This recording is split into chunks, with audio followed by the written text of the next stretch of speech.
Good morning, everybody. It's Thursday, the 2nd of July, and it's assembly number 17.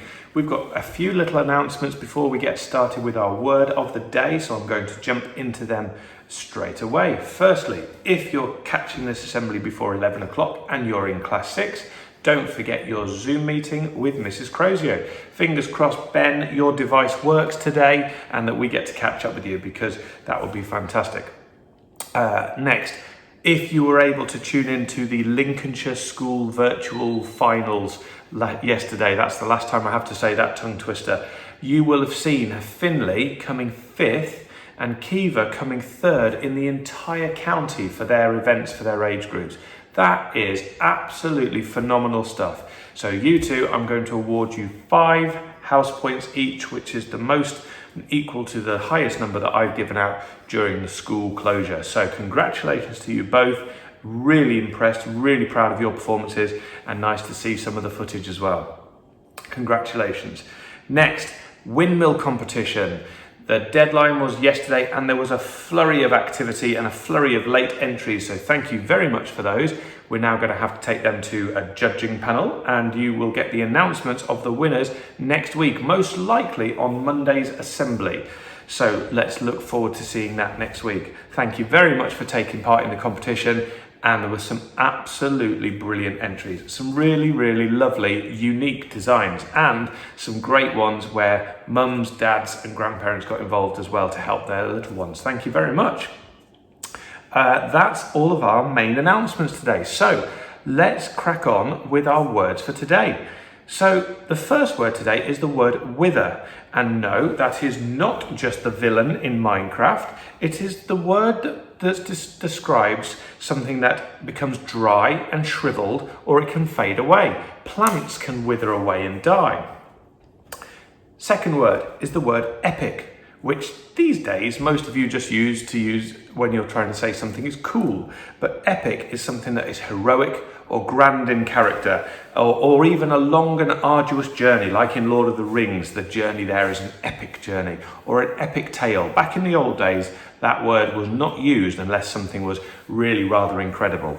Now, it's just cool. And finally, the harder word for today is the word vulnerable. Something that is exposed to the possibility of being attacked, or if it's out in the open, it's a sitting duck, then it could be vulnerable to being damaged or attacked. There are your 3 words for today. Try to use them, if you can, in the right way, in your writing or in your work. Righty-ho. Now let's get on to our fact for today. How fast do you think the fastest recorded raindrop was? In miles per hour, you may be surprised to know that meteorologists, those who study the weather, have recorded raindrops in a variety of countries, so it's not just one, going between 18 and 20 miles per hour. That's quite incredible, really. It's the velocity they pick up as they come from the sky. So watch out for those big, fast raindrops falling down from the sky. All right, let's get on to our joke for today. Now, we've got a couple today. We've got mine, and we've got one that's been sent in. So let's have a pun battle. Mine. I wasn't originally going to get a brain transplant, but then I changed my mind. There's mine. This one has been sent in, I think, from Jenna to Stacey and on to us. Let's have a look. You can distinguish an alligator from a crocodile by paying attention to whether the animal sees you later or in a while. Now, come on. That one has to win. That one was brilliant. Thanks ever so much for sending that one in. Really made me laugh this morning. Okie dokie. So we're going to move on to our shout outs now. And just before we do our children's shout out, I'd like to say a big shout out because I received a second piece of fan mail, which, yes, I know, it's quite shocking and quite absurd, but it really made me smile. And I must say, someone's got a great sense of humour out there, so thank you very much for that. Okay, on to our shout outs. Class 1, Amelia. Amelia, we have seen you cycling around the roundabout when school was locked down, getting your practice in on your 2 wheels, and now you walk into school with such confidence, and you've come in since the start. You've been a really great asset since we opened back up in the 1st of June. So lovely to have you back in school. In class 2, it's Riley. Riley Benton, you are polite when you come into school, although today you came in as Cyborg from Teen Titans. That was quite entertaining. Those of you who watch Teen Titans will know what I mean. You come in, you smile, you always say hello in the morning, and I know that Mr. Flynn's been enjoying having you within his class as well.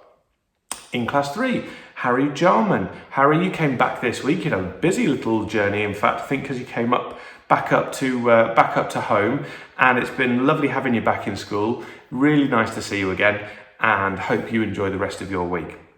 In class 4 is a shout out to Bella. Bella, there's a photo that goes with your shout out because not only are you working really hard in your exploits before you get over to Broadway in New York next year. Have a little look at the photo. Bella's going to be performing where all the stars have performed, which is an incredible thing to look forward to.